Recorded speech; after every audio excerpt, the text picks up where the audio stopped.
یہ خبر اس وقت ٹرینڈنگ کر رہی ہے کہ کچھ جرنیلوں کی عمران خان صاحب سے اڈیالہ جیل کے اندر ملاقات ہوئی ہے، اور اس کے اندر جو بات چیت ہوئی ہے، ملاقات کا جو احوال ہے وہ بھی بیان کیا جا رہا ہے۔ اس پر تفصیل سے بات کرتے ہیں۔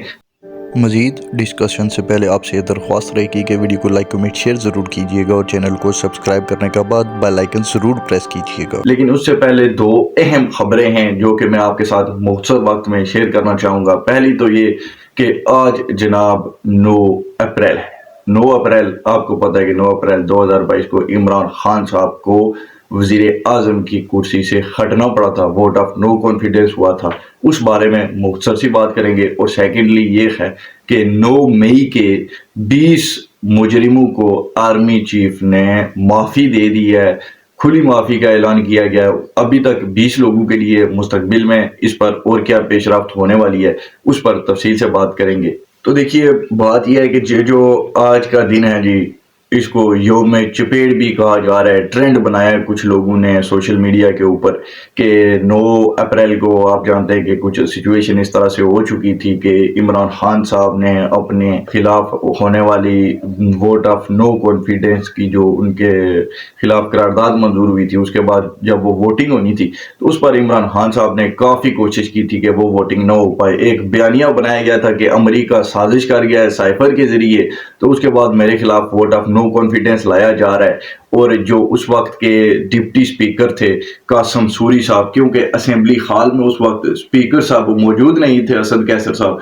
تو قاسم سوری صاحب نے وہاں پر جا کر یہ رولنگ دی تھی جی کہ کیونکہ یہ سائفر کا معاملہ ہے اور یہ ایک بغاوت ہے، کوئی سازش ہے، پتہ نہیں مداخلت ہے بہت بڑی، کوئی امریکہ نے یہاں پر کوئی جناب قیامت برپا ہو گئی ہے، ہم تو سپر پاور، تو ہمیں تو امریکہ کون ہوتا ہے، ہمیں کوئی چیز آرڈر دینے والا، ہم پہ حکم دینے والا وہ کون ہے۔ تو اس طرح کی باتیں کر کے تو یہ جو لوگ اب بیسیکلی کر رہے تھے ووٹ آف نو کانفیڈنس، یہ غدار پاکستان ہو گئے، کیونکہ انہوں نے دشمن امریکہ کے کہنے پر ووٹ آف نو کانفیڈنس کی یہ تحریک لائی ہے۔ تو اس لیے یہ سب غدار ہے، اور غداروں کو جناب کون حق دیتا ہے کہ وہ آ کر ووٹ آف نو کانفیڈنس پیش کرے یا ووٹنگ کرائیں یا کچھ کریں؟ غداروں کی تو سزا ہے سرطان سے جدا، تو وہ بات ہے۔ تو کوئی تحریک شہریک ادھر نہیں ہو سکتی، کوئی ووٹنگ شوٹنگ نہیں، تو اس طرح کے معاملات تھے۔ اس کے بعد آپ کو پتا ہے کہ ایک ہیلی کاپٹر اڑا تھا، اور وہ ہیلی کاپٹر جناب جا کر اترا بنی گالا میں، اور اس کے 10 منٹ کے اندر جناب سپیکر اسد کیسر صاحب اسمبلی ہال میں پہنچ چکے تھے، اور اعتزاز سید صاحب کو جاتے ہوئے گالیاں بھی دے دی تھی انہوں نے، اتنے کو غصے میں لگ رہے تھے، اور پھر جا کر انہوں نے وہاں پر کہا جی کہ میں یہ ووٹنگ نہیں کرا سکتا، تو میری جگہ پر آیات صادق بیٹھ جائے اور آپ جناب یہ ووٹ آف نو کانفیڈنس کے لیے جتنے بھی یہاں پر جو بھی اب معاملہ ہونا ہے یہ ہو جائے۔ تو اس طرح کی سچویشن ہوئی تھی۔ جب وہ ہیلی کاپٹر وہاں پر اترا تھا تو سننے میں جو آیا تھا اس وقت بہت مشہور ہوئی تھی یہ بات کہ جی اس میں کوئی 2 سرکاری افسران بیٹھے ہوئے تھے، تو انہوں نے جناب عمران خان صاحب نے وہاں پر کوئی ایسی ویسی حرکت کی، تو ان میں سے ایک شخص نے اٹھ کر عمران خان صاحب کو تھپڑ رسید کر دیا تھا۔ تو یہ تب بھی بہت بات وائرل ہوئی تھی، اور اب بھی ہو رہی ہے۔ اب دیکھیے، ایسی باتوں کے نہ تو کوئی ثبوت ہوتے ہیں اور نہ ہی کوئی ایسی ہے کہ ہم اس کو بہت زیادہ ڈسکس کریں۔ یہ ایک سیاسی جماعتوں کا آپس میں ہلڑ بازی جیسا چکر لگا رہتا ہے، شور و غل، ایک دوسرے کو ٹاؤٹ کراتے رہتے ہیں، یہ ٹاؤٹس وغیرہ۔ تو یہی چلتا ہے پاکستان کی سیاست میں، تو وہیں تک یہ بات ہے جی۔ اس سے زیادہ مجھے نہیں لگتا کہ واقعتاً کسی نے عمران خان صاحب کو تھپڑ مارا ہو، اور اگر مار بھی دیا ہو تو عمران خان صاحب تو ویسے بھی کرکٹر رہے، تو بندے کو سٹے شٹے کھانے کی عادت ہو جاتی ہے، اس میں کوئی نہیں اتنا کوئی بڑی بات نہیں ہے۔ تو ہے جی، اب یہ جو دوسرے نمبر پر بات کرنی تھی یہ 9 مئی کے حوالے سے، تو آپ کو پتہ ہے کہ 9 مئی پاکستان کا ایک سانحہ کی حیثیت رکھتا ہے یہ دن، اور یہی کہا جاتا ہے جی کہ سانحہ 9 مئی۔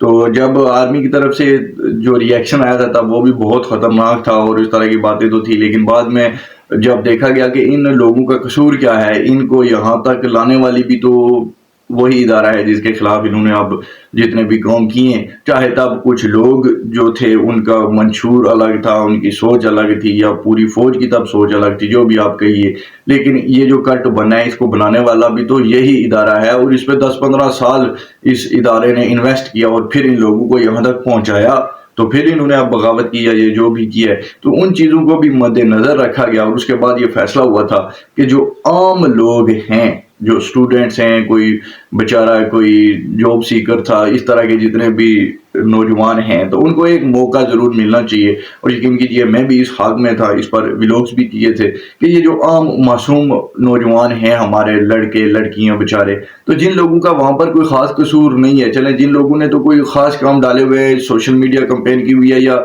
उनके कोई ऐसे उन्होंने हरकतें उतनी ज़्यादा कर दी हैं कि जो जुर्म माफ़ी के काबिल नहीं है, उनकी बात अलग है। लेकिन जो हल्के फुल्के जराइम में मुलव्विस थे या मुलव्विस ही नहीं थे, आपको पता है हमारी पुलिस भी ऐसी है कि इन्होंने तब बहुत आम लोगों को भी उठाया 9 मई के वाक़यात में। तो बेसिकली इनको तब पीटीआई का जो भी मिल रहा था ये बस उठा ही रहे थे। और नौजवानों में पीटीआई का काफ़ी ज़्यादा वोट बैंक तो पाया जाता है, इसमें शक वाली बात कोई है नहीं। तो बहुत सारे लोग इनोसेंट भी थे, तो उनमें से 20 लोगों को जिनका भी कोई इतना ज़्यादा किरदार नहीं था, फिलहाल तो उनको छोड़ा गया, उनको माफ़ी मिली है। लेकिन हो सकता है कि मुस्तकबिल में मज़ीद लोगों को भी माफ़ी मिल जाए, जिनका हल्का फुल्का कसूर हो उनको भी मिल जाए। लेकिन ये जो तबसरा अब पीटीआई की तरफ से दिया जा रहा है कि जी 9 मई के तमाम लोगों को अब छोड़ दिया जाएगा और डील हो गई है, जर्नैलों ने मुलाकात की है। अब जो पहली खबर थी हमारी जो लास्ट पे डिस्कस करनी थी वो यही थी कि ये जर्नैलों की जनाब क्या वाकई कोई मुलाकात हुई है अडयाला जेल में इमरान खान साहब के साथ, कि पीटीआई के लोगों का अब इस पर यही कहना है। देखिए जी इनके जो जितने भी ये सोशल मीडिया हैंडलर्स हैं, इनका ताल्लुक ज़्यादातर तो होता तो बेसिकली ये पाकिस्तानी होते हैं, लेकिन रह ये कहीं यूरोप में कहीं बाहर ही रहे होते हैं। तो ऐसे ही एक साहिब है जी, ये अर्जेंटीना में रह रहे हैं इस वक्त। तो आप देखिए कि ये कोई आम मामूली बंदा नहीं है, इनके आप लाइक्स कमेंट्स वगैरह देख सकते हैं कि एक्स पर जो इनका अकाउंट है ये बड़ा अकाउंट है पीटीआई का।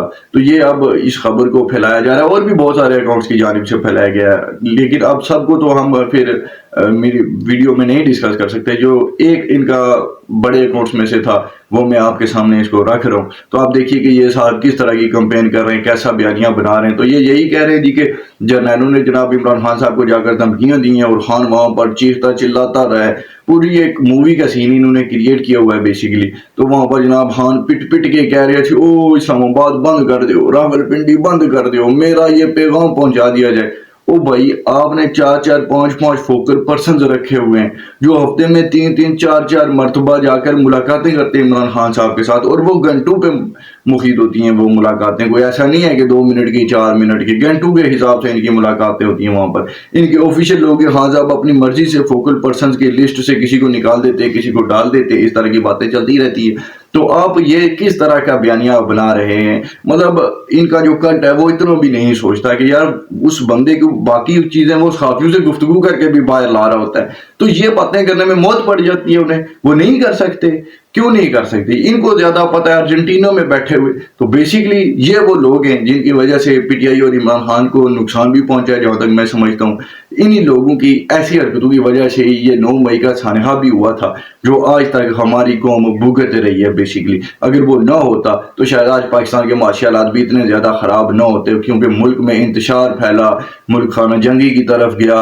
आर्मी कमांड को अब होल्ड करने में, अपनी पूरी पावर वापस गेन करने में थोड़ा टाइम लग जाता है। और अब जो दूरियां हो चुकी हैं हमारे सियासतदानों के अंदर उसके बाद, कि बहुत सारे सियासतदान ऐसे भी हैं जो कि पहले इमरान खान साहब के साथ रवाबित में थे, लेकिन अब उनके लिए वो नामुमकिन हो चुका है। क्योंकि अगर वो इमरान खान साहब से कोई मिलता भी 9 मई के बाद, तो वो यही एक मैसेज जाता है एस्टेब्लिशमेंट को कि जी ये लोग भी वही चाहते हैं, उन्हीं लोगों के साथ हैं, वही सब करना चाहते हैं। तो बेसिकली इमरान खान साहब का अभी दिमाग इतना ज्यादा खराब ही नहीं लोगों ने किया हुआ था।